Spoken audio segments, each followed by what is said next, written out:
Any time is a good time to work on yourself, but towards the beginning of a new year can feel like a fresh start and a perfect opportunity to start making big changes. If you haven't thought about any specific goals, or maybe your New Year's resolution has fell through by now is a great time to make some bigger decisions. There are so many things you can do to improve yourself this year, and I've got a checklist of things you can do to work on yourself to be better by the end of 2018. The first 5 are mindsets and attitudes that you can work on, but the last 2 are tactical things that you can actually go out and practically do. Number 1, gratitude. In an average day, you probably say thank you at least once, but how much gratitude do you actually feel saying it? If you don't take the time to feel thankful every day, it's time to start. There have been so many studies done on the connections between gratitude and well-being, and the findings are really amazing. People who are grateful tend to feel fewer toxic emotions like anger, jealousy, and regret. They feel healthier, they have less pain, and they sleep better, and they have the best self-esteem. Those are just some major benefits to feeling thankful. And becoming someone who feels gratitude every day is pretty easy change to make. It can be as simple as making the decision to feel gratitude every day and consciously looking for things in your life that you appreciate. If you go that route, it's handy to use something as a reminder that prompts you to take a minute for an exercise in gratitude. It can be an object on your desk, a bracelet, or something on your phone screen. Just make sure it's something that you're bound to glance at periodically throughout the day. In time, it'll become a habit and you won't need the reminder to feel gratitude anymore. Now, if you like more structured exercises, you can start a gratitude journal instead. Keep a notebook or download a journal app and take a few minutes once or twice a day to write down a few things that you're grateful for. These can be big things like family and friends, or small things like having a few extra minutes to grab coffee before work. Anything you can think of is great. The key is that you don't just say that you're thankful for them, you need to take a moment and really feel appreciation for them. Thoughts are fleeting, but the feelings hang around.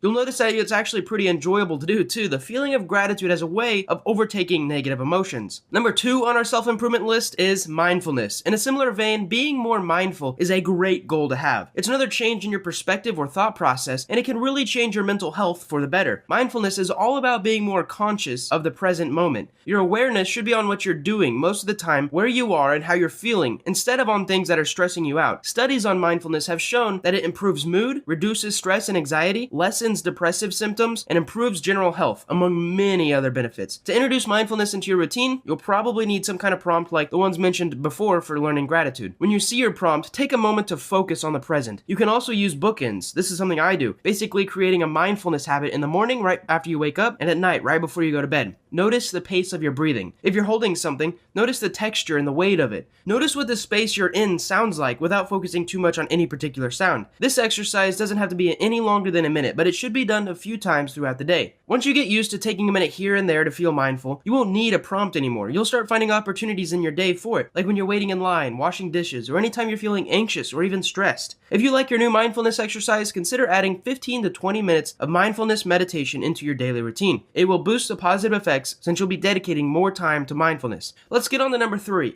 organization. Some of you really struggle with this. If you're already obsessed with your planner and have printed labels on every jar in your pantry, you probably don't need organizational skills on your checklist. But chances are, like most people, you could stand to organize your life more effectively. Most people forget an appointment now and then or misplace things here and there, and it's really frustrating, especially for me when it happens. Organization can prevent those things from happening and offer some great perks to your life. So let's start by organizing your home. It's a simple thing to do, and once it's done, it doesn't require much upkeep to keep it that way. When things are organized, they're easier to find when you need them, which will save you a lot of time in the long run, and eliminate the annoyance of trying to find something that's misplaced. Not to mention that an organized space is often a tidy space, which feels good to be in and look at when people come over. Organization isn't just about having a place for everything, and having everything in its place though. Keeping track of your commitments and planning your schedule effectively is another aspect of organization, and it's so important for success. So get yourself a calendar app, or a planner, and start filling in all of your appointments, deadlines, and events, along with anything else that you might have to do to prepare for them. Check your calendar every day so that you know what needs to be doing and what's coming up. This can greatly contribute to success at work or school or in your life in general, and make you more reliable for your friends and family. I personally use a whiteboard for my calendar and to plan my goals. Number 4 is something that I probably need to work on: assertiveness. Working on being more assertive should definitely be part of your 2018 checklist. Many people don't feel comfortable standing up for themselves, but it's important to speak up so that your needs are met and and not being overlooked. Being assertive can impact your life in such significant ways. When you're assertive in relationships, you're more likely to have your needs met because you make a point of telling your friends, family, and even romantic partners what you need, and you make it clear that your needs are important. When you're assertive at work, you don't let your boss or coworkers take advantage of you, and you make it known when you want a promotion or a raise, which can make it more likely to happen. It's amazing how your life can change when you advocate yourself in a firm but polite way. Often, the primary obstacle of becoming more assertive is something called self-worth. If you don't believe you deserve what you want, you're going to have a hard time asking for it.